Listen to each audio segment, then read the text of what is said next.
Mga master, okay lang bang? Huwag niyong skip ang mga ads sa aking mga video kung okay lang mga master. Salamat sa solid na suporta po. Yon, what's up mga masters? Nandito na naman tayo sa panibagong araw, panibagong kabanata na naman ang pagsasama-samahan natin ngayon guys.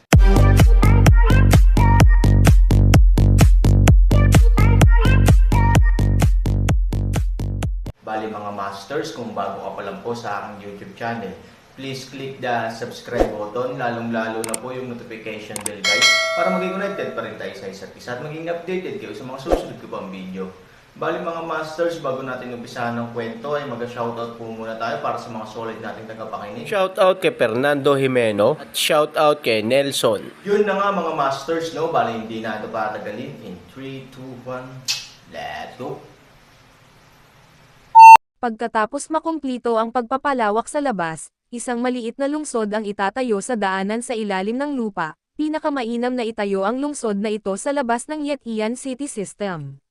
Mag-iwan ng daanan para kung ayaw lumabas ng mga tao sa loob, hindi makapasok ang mga tao sa labas. Nang marinig ang kahilingang ito, halatang nabigla si Luo Jin. Ano ang ibig mong sabihin? Magtayo ng isa pang ganap na defensive na lugar.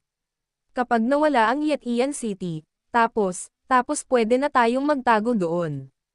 Tumanggaw si Han Sanchen, maiintindihan mo ito sa ganoong paraan, ngunit mayroon akong iba pang mas mahahalagang layunin. Tandaan, kung ang entrance passage ay idinisenyo tulad ng sinabi ko, dapat itong hugis ng funnel.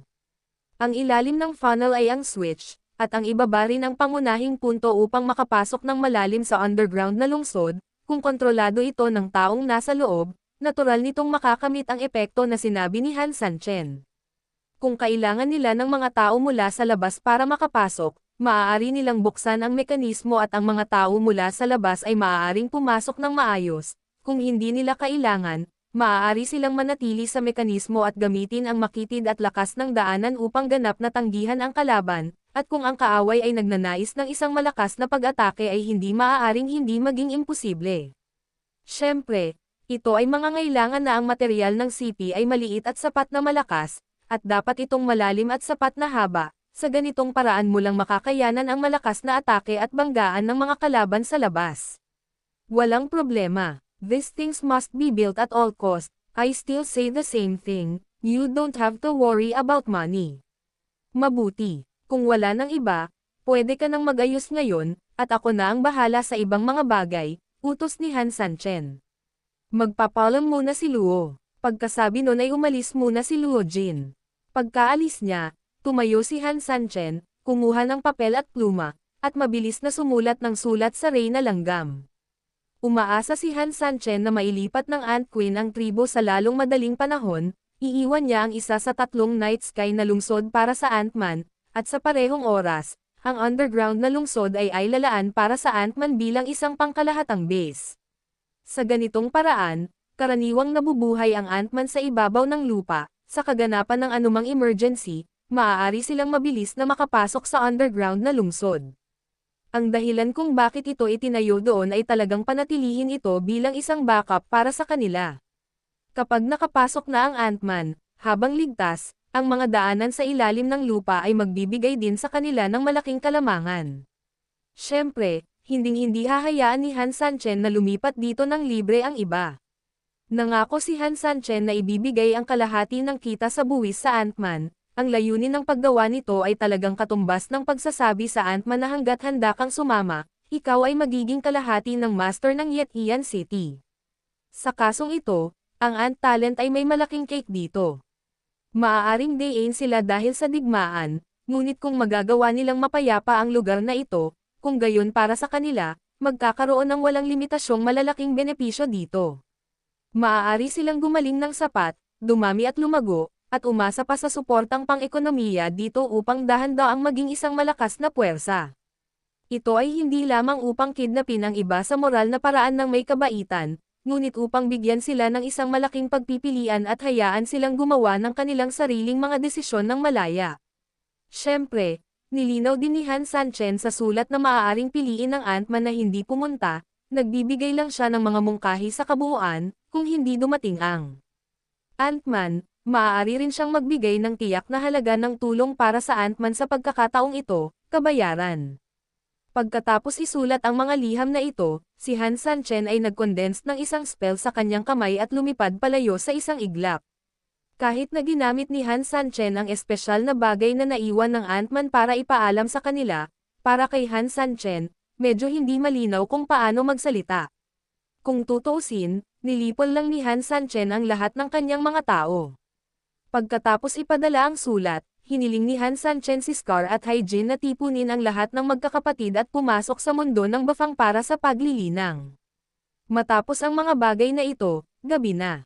Pero hindi pa rin nagpapahinga si Han Sanchen, siya ay nakaupo sa pangunahing bulwagan sa pader ng lungsod, iniisip pa rin ang mga bagay na nakakagambala. Gabi na at hindi ka pa nagpapahinga, bakit may mga taong nagkakagulo pagkatapos nating mabihag ang Yetian City? Isang boses ang pumasok sa bulwagan. Gabi na, at imposibleng may bumisita sa ganitong oras. Tumangala si Han Sanchen at hindi maiwasang mapangiti, Ivory, bumalik ka na. Marahan na ngumiti si Ivory at naglakad papunta sa gilid ni Han Sanchen sa ilang hakbang, ang kanyang macelan na mga kamay ng Jade ay marahang idiniin ang mga balikat ni Han Sanchen. Naubos ka na ba? Nag-aalalang tanong ni Ivory. Bagamat wala siya sa lungsod nitong mga nakaraang araw, dahil sa napakalaking digmaan sa Yetian City, kahit na malayo sila, nakikita pa rin ng isang tao ang apoy na sumisikat sa langit paminsan-minsan. Hinawakan ni Han Sanchen ang kamay ni Ivory at ngumiti ng mahina, napapagod ka man o hindi ay depende sa sitwasyon, kung gusto mo lang akong matulog, pagod na talaga ako, pero kung hindi mo gustong matulog, hindi ako pagod. Ngumiti si Ivory at tinapik si Han Sanchen, walang seryoso. Dahan-daang ipinatong ni Han Sanchen ang kanyang mukha sa kamay ni Ivory, hindi ako seryoso sa harap mo. Okay, hindi ito ang oras para magseryoso. Ilang araw lang ako sa kalsada para lang mapanatag ang isip mo sa lalong madaling panahon. Tumango si Han Sanchen, okay, let's get down to business, nagawa mo na ba lahat ng pinapagawa ko sa'yo? Ang epekto ay hindi perpekto, sabi ni Ivory. Hindi masyadong nahirapan si Han Sanchen, which was expected.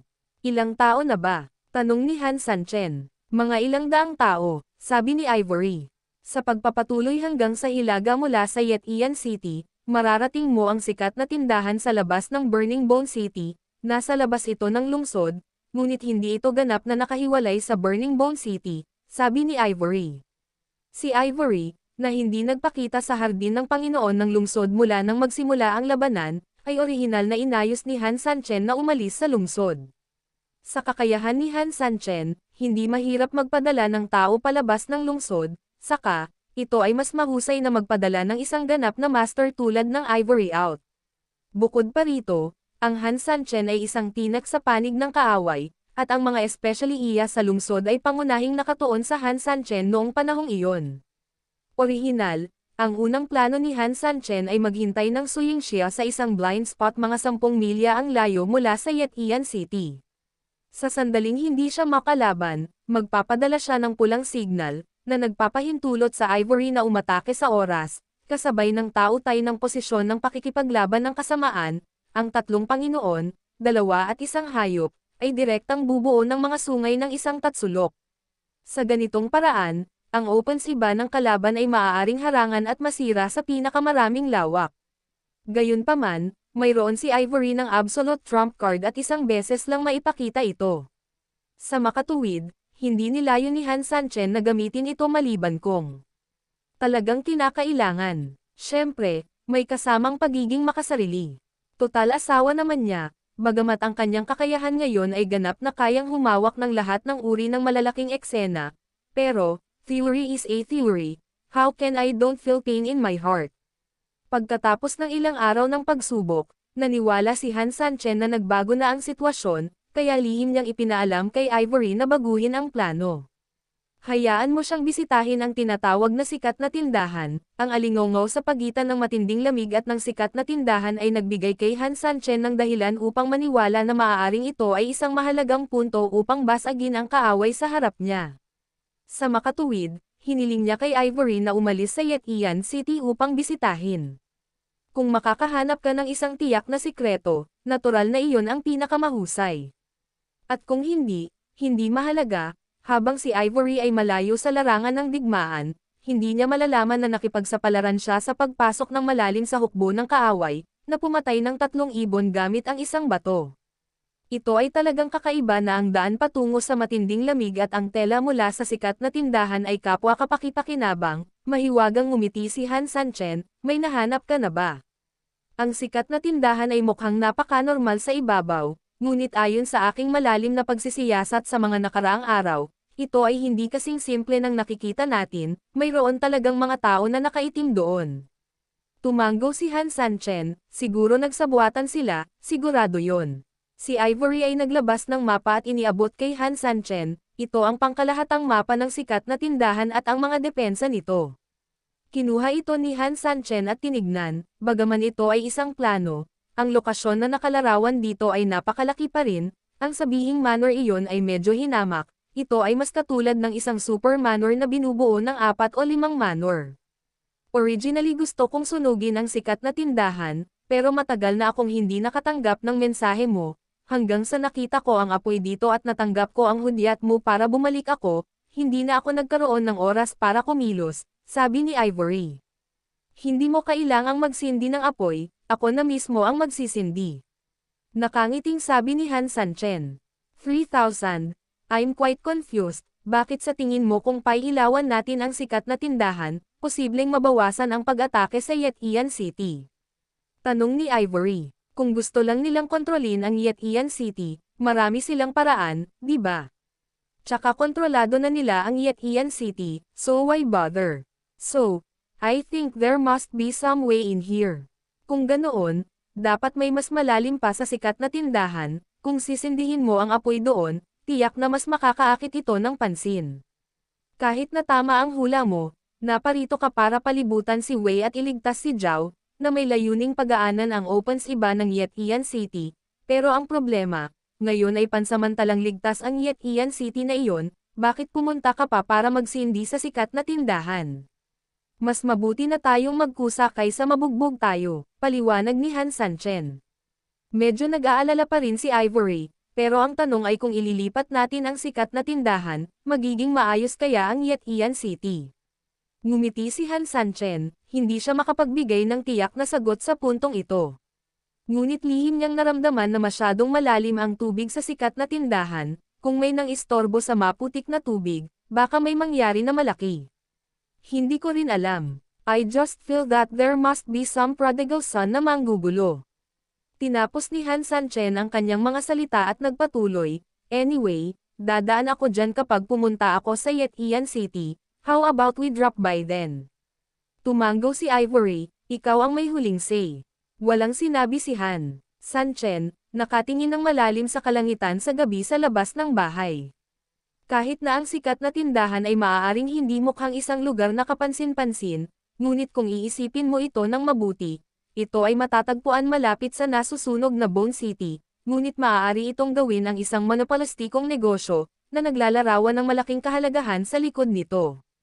Naniniwala si Han Sanchen na kung tama ang kanyang hula, maaaring ito ang susi sa isang malaking pagsasabuatan. Kailangan niyang pumunta at tingnan, ngunit sa ngayon, halatang may mas mahahalagang bagay na dapat gawin. Ang pagtatayo ng pagtatanggol ng lungsod ng Yetian City. Sinabi ni Han Sanchen kay Ivory ang lahat ng kanyang ideya para sa pagtatayo ng Yetian City. Tumango si Ivory, very optimistic sa mungkahing ito. Gayunpaman, kahit na sumang-ayon ang Ant-Man na lumipat, hindi talaga ito gaanong ibig sabihin, pagkatapos ng lahat, pagkatapos ng mga sundalo ng langgam na namatay sa isang malaking sukat sa panahon ng ekspedisyon, tinatayang wala na masyadong tao sa tribo. Bukod dito, ang mga Ant-Men ay congenitally na mas maliit kaysa sa mga normal na tao. Kung dahado pa sila in terms of numbers, it will actually be very disadvantageous for them. Napag-isipan ko na rin ang problemang ito, ngunit ang misteryosong alyansa ng lalaki ay nasa kabilang panig ngayon, at mahirap para sa kanila na suportahan sila, at ang aking hukbo ng polar bear ay muntik nang maalis sa labanang ito. Ang Yetian City ay gustong mag-recruit ng mga tao, ngunit ang mga kondisyon ay hindi pa sapat.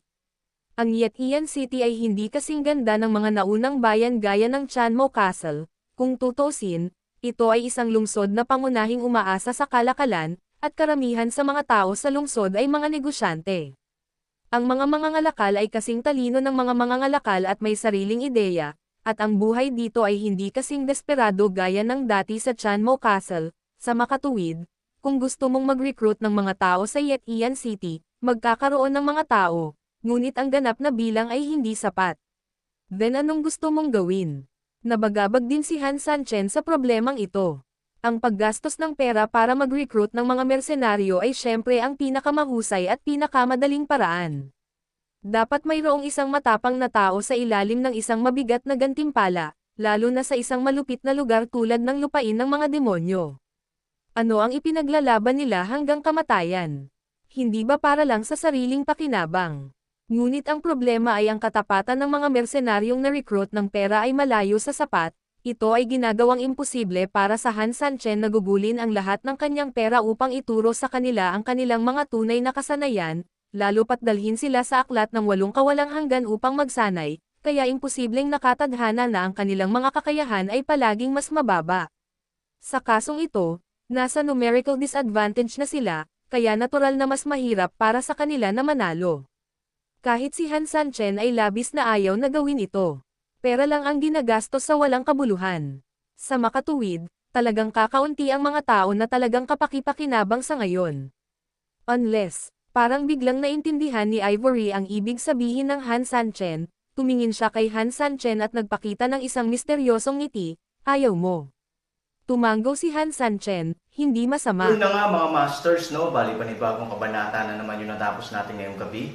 Muli, maraming salamat po talaga sa walang sawang suporta po sa aking YouTube channel na talagang inaabangan nyo po ang bawat upload ko po. Bali mga masters, magkita-kita ulit po tayo bukas ng gabi at ngayon po ay magpapaalam po muna tayo. Bali mga masters, bye-bye!